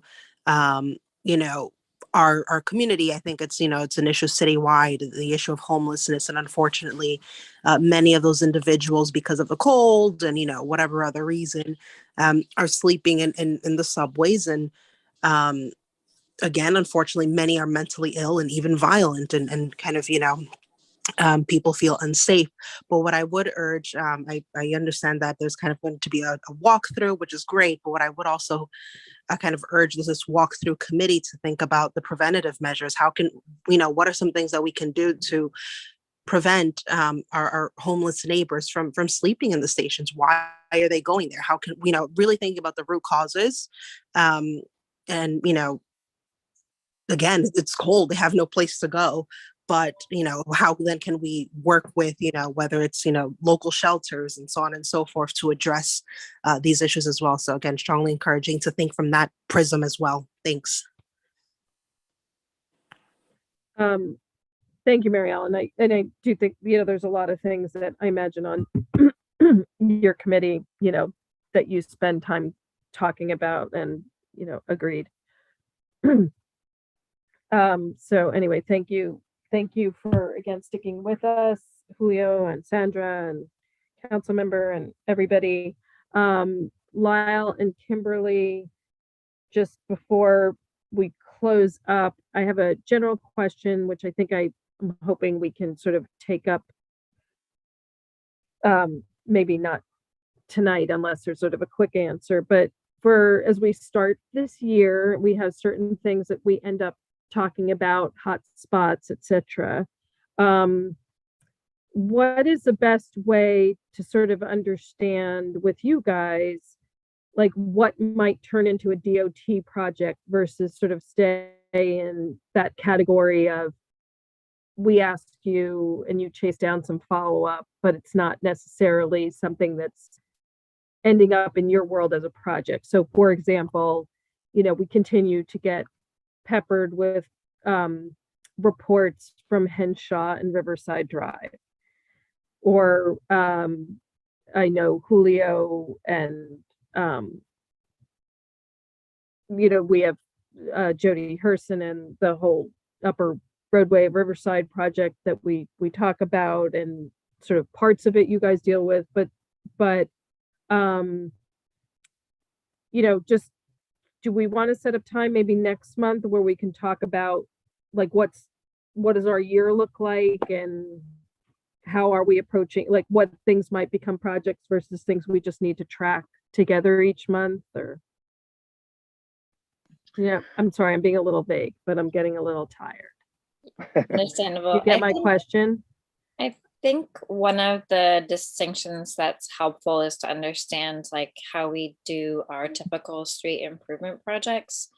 So for us, when we hear about an issue and it's something that we can address or potentially address through something like an in-house project that's, you know, changes in markings and signal timing and that sort of thing. But it's not just like a little tweak to a signal timing change, but it's something a little bit bigger than that, then that's the type of project that becomes part of our street improvement project program. And that's where we come and present our proposals and seek support and all of that. And then it's these other issues that maybe don't fit into that category, like some of the upper, sorry, I have a visitor. Oh my God. Hold on. Yeah, all right. Well, Lyle, I think that I can sort of follow where Kimberly is going. So maybe Apologies for no problem. mishap. But so I think, you know, there's other issues that don't really fit into that project that might be more of a long-term capital project that are, you know, or just other types of work. And so I think that's one way of making a distinction, if that's helpful. Okay. But I think All right. we're happy to talk through maybe just, you know, if you guys want to highlight some of your key issues and we can speak to where our key locations, speak to where those sit, and then talk about anything that we've been thinking about as far as projects. Okay. All right. So we'll come back to that. I guess suffices to say, you know, I still get follow-ups on the Upper Roadway. And I know that there were some discussions on 165th and Riverside specifically. And then also, again, Henshaw continues to pop, but let's circle back on that in March and kind of be a little more planful about it. And then I'll get to you mid-month, you know, with any specifics. And then I guess last, I mean, something that sort of the committee discussed last month or maybe the month before is that we sort of have an interest in, like, ourselves, we will have a conversation about open restaurant or, you know, making that permanent. And I know the city is going through and DOT is going through its process right now. Is there, so I guess to the committee, I would say, is there somebody on the committee that wants to take the lead on that discussion, meaning you would be the person to sort of draft a resolution if we had a resolution out of it. And then on the DOT side, is there still opportunity if CB12 spoke on this matter to provide that, or are the windows of like public input starting to close? Like where is permanent, making outdoor dining permanent in the timeline of DOT and the city? Lyle, do you have the latest on that? We're having public workshops, I believe, or there is, at least, I'm sorry, I'm not up to speed on that issue, but there is definitely opportunity for public input still to be had. Yeah, I think that there should be some public forums. There are no specific dates; those are in the works. And if there are individual comments or collective comments, you can send them to us at DOT for the time being, and we can pass them along to our respective colleagues. Okay.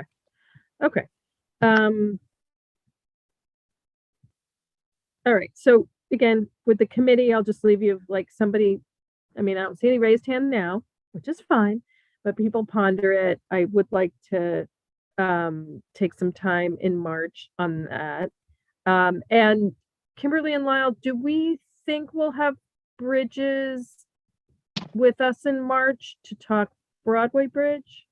I want to say they should be able to attend the March meeting. I'll confirm with them. I gave them the heads up that you wanted to have a conversation a little more in depth about the Broadway Bridge. So I'll confirm they were okay with it a few weeks ago. I just want to make sure that we're on schedule with them, and then they can come forward. But I can confirm and get back to you hopefully by the end of this week. That's great. And I appreciate that you did reach out to them, back when it came up, initially, and that you prepared them for this. So I'll look forward to sort of getting that confirmed. Mary? I'd like to see us try to take some time to discuss the issue of accessibility and the needs. I've run into so many bus drivers that think I don't need the ramp. I don't know what the issue is, it's not their decision to make. If I say I need the ramp, I need the ramp. And, I run into this time after time after time, and also bus drivers that don't pull up to the curb. I understand if there's cars or whatever's, in the bus lane, but when there's no cars or anything impeding the ability of the bus driver to pull into the curb, why won't they do it? I mean, I've seen bus drivers not pull into the curb even once on the whole distance that I'm traveling. And to get out in the middle of the street is very difficult. First of all, the ramp is so, such an incline that it's dangerous. Usually I have to let the walker just fly and flip over or whatever and get off the best way I can, because it's too dangerous to try to hold the walker when I can't hold the side of the rail on the bus, the handle on the bus, that kind of thing. And it's not just, I'm just using myself as an example. It's but it's really very, very frustrating to try to travel. I can't take the trains because they're not accessible, and I can't take the bus half the time because I can't get on them.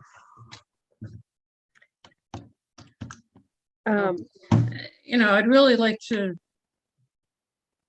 just bring that to light, the accessibility issues. I mean, do you feel, we have Jessica sitting here, and Jessica, what you just heard, it's not the first time that Mary has raised this, or, she's not the only person to have raised this kind of issue. And she certainly is very aware of like the option to report things in the moment, but it does sort of feel like it's coming up a little more often, not less often, I think, right, Mary? Right. In terms of it being an agenda item, I think we need a little, like, would you want to lead like a broader discussion about it, or do you want to just kind of? Let me Yes, let me bring it up to a few people because we also have the new accessibility, which is where Howie went. So maybe it makes sense for me to kind of bring them into this issue, and maybe they can kind of take the lead on better informing the bus drivers, making sure that they have the proper training in this stuff. So maybe that's the way to go about it. And I'll definitely bring that up to them. Okay. Thank you. Thank you. All right. Jim? Thank you. In situations where drivers don't do what they're supposed to do, it's always very simple. It's the fault of the supervision. And obviously, there is no supervision. If there were supervision, then they would do what they're supposed to do. And this lack of supervision probably is either epidemic or endemic at the moment, and it's everywhere. But that's the key. I mean, certainly bring it up, and you know, insofar as, you know, this lack of supervision is actually being particularly harmful to people who are disabled, that makes the whole thing even worse. But, you know, well, I have a friend who does some kind of supervision somewhere, and you know, often I say some part of some people's anatomy needs a real swift kick. And if bus drivers don't do what they're supposed to do, well, they need that kind of kick, because, you know, that's what they're being paid to do. And of course, it's easier not to pull into the curb, but there's no excuse for it. Thanks, John. Jay? Yeah, since we have someone from TA here, how many surface supervisors are assigned to Community District 12? And during what hours are they assigned?